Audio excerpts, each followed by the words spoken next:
All right, hello from Indy. Thought I'd do an update. Fighting a cold, so been a little down in the weather last couple days, but anyhow, we're getting things done. I've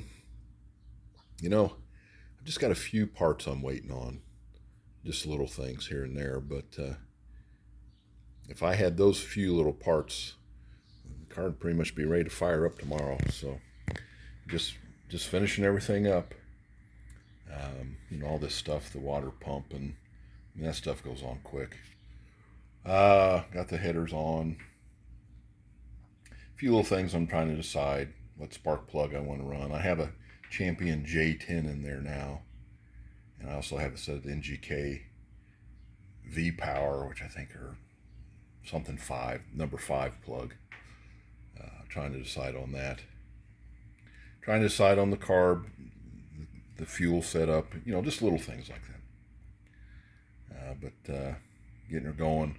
Got a new starter, got a new alternator in. Just all the little things. So be ready to fire up here soon. Tomorrow I should get everything finished, dressing it, starter, alternator, fuel, get the radiator hoses, everything. Get some transmission fluid in it. We'll get the drive shaft back on tomorrow. That's ready to go back on. So, like I said, if I had a helper, this thing would be ready to go in no time. But it's kind of hard, you crawl under the car, you think, oh crap, I need a wrench, crawl out. You guys know. So, we're getting there. Getting really close. Then we'll get it fired up. Got to get the exhaust. I want to, got to get the whole exhaust on. The neighborhood doesn't complain, but something I wanted to show you guys too, because it messes with my OCD sensibilities really bad. I can't stand when people paint their cars and they paint this spring. It absolutely drives me nuts. Don't be offended if you're one of them. I just can't stand it. Like, take the thing off. So I got to thinking, well, they don't know how to take the thing off. So let me show you how to take the thing off. Get you a little nylon hammer. It can be any kind of hammer. See how I knock that over the lip there? And now it's free. That's all you do. Now just give it a twist and pull it out of the latch. And that's how you put it back in. There you go. So all of you that have a spring on your car, I know I've got 90 viewers, but if I had thousands of you, I need you to go out. I need you to take that off real quick and strip it and put it back on. So I'll feel better about life. Thank you. I'm just kidding. You know that. Okay. So yeah. The rear end. I am definitely going to have to do something with the rear end. I got to checking it out good, and there is so much in play. Like, I mean, I'm talking like a half inch, quarter inch or something. It has got to be just blown out in there. But I want to get the car up and running where I can at least get it around the neighborhood. Then I can address that. I'll pull that center section out and put like I said, probably a 410 or a 391 sure grip in there.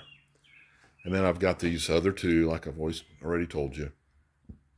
If I was going on a highway cruise somewhere, I could switch those out. I'll leave those two alone. Especially the 276, which is this one, I believe. It came out of a Chrysler Imperial, and it's in fantastic condition. So this one here was out of a Barracuda. It's a 323. It's a little long in the tooth. Nothing you couldn't drive or road trip, but it's old. But this is great. So I'll hold on to that. I'm going to give you can get those Sure Grips on eBay. They're like $190, $198 or something. Actually, I had one I was looking at the other day, and the guy sent me an offer for $180 for the eBay Sure Grip. So I'm going to get one of them and give it a try. I'll tear it down and we'll see how that goes. So kind of getting excited about going on a drive here. Then I'm going to keep the white half vinyl top on this one. Kind of looks nice with the blue with the white half top.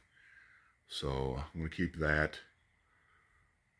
And I think what I'm going to do is I'm going to put a white decal on the power bulge and a white stripe down the side. Factory, it would have had the black stripe, but I think the white would look pretty good with the white half top and a white power bulge. So anyway, we'll see. If I don't like it, I'll take it off, or the next guy can take it off. So that's where I'm at. Just you know, I had a really productive day the other day, actually, and so got a lot done. Got most of the stuff underneath the car done, and so anyway, this is a long video for me. Trying to think if there's anything else really I want to go over. I'm just kind of looking forward to it. Get it out, go for a drive. Oh, I did want to. There was a reason I did this. Let me walk around back here. I'm trying to be slower with my camera movements for those of you that I make sick. So I did something the other day and I was a little surprised by it, and I'll do a separate video on this in more detail. But so I was putting it on the jack stands the other day, and I always do the back first, then I do the front. I hope you do it that way also. If you don't, you should. But anyway, I've seen enough people wearing cars and it doesn't go well. Do the back first on the axles, then do the front. Anyhow, when you jack the car up in the back, when you're setting up a car, if you were setting up the drag race, one of the first things you want to do is you want to jack, and I'm talking about Mopars, put your jack on your center section, centered, and jack the car up. And what you're looking for is both rear tires to come up off the ground exactly the same time. I mean, you want them just as dead on exact as you can get them. That tells you how your car is going to launch the distribution of the weight. This is the first step. There's many more things to it than that. I was really surprised when I put this car on jack stands. The rear end is exact coming up off the ground. That doesn't really happen. If you want to know what I'm talking about, go out and jack your car up and you'll see. You'll notice on some, stock cars at the drag strip, like the left front may be really low compared to the right, or it could be vice versa. And that's they're using the torsion bars and the attitude of the car on how it sets. Anyway, I'll do a longer video on that so you'll understand what I'm saying in more detail. But I was just really surprised with this car. The weight on the back is perfect. You wouldn't want to do anything to it. And I've never had that happen before. I've had a few that were close, but this is dead on. So I'm curious maybe to look at the springs closer, see if they've been arched. There's a lot of things I haven't really examined closely. I want to figure out why this car is so perfectly distributed in the back. And when it's sitting on the ground, now that I've got the engine in it, the torsion bars are, the ride height is equal in the front too. So the other trick might be for all of us is you may just want to put your car in the ditch at some point in time. Maybe that was the key to it. I don't know, because I've told you this car's looks to me like it's been off-roading at one time. Okay, so I don't know. I'm just kind of rambling, giving you guys an update. But hopefully here really soon, this will be running. And hopefully really soon we can go for a drive. Do a video of going for a drive. And it's just kind of an old school setup, really. Yeah, might as well. So I've been trying to decide. I mean, this engine especially is just, this is 1986 all over again. The valve covers, the headers, the carburetor, everything. It's just so vintage. The camshaft, the pistons, everything. It is vintage. And it truly is. I didn't do that. It has been sitting for that long. So I'm trying to decide. A vintage setup for this car would have been a 3310 Holley 750. I'm an 850 guy. That's an 850 right now. But I'm thinking I've got a brand new 3310 in a box up there. I'm thinking about throwing that on there.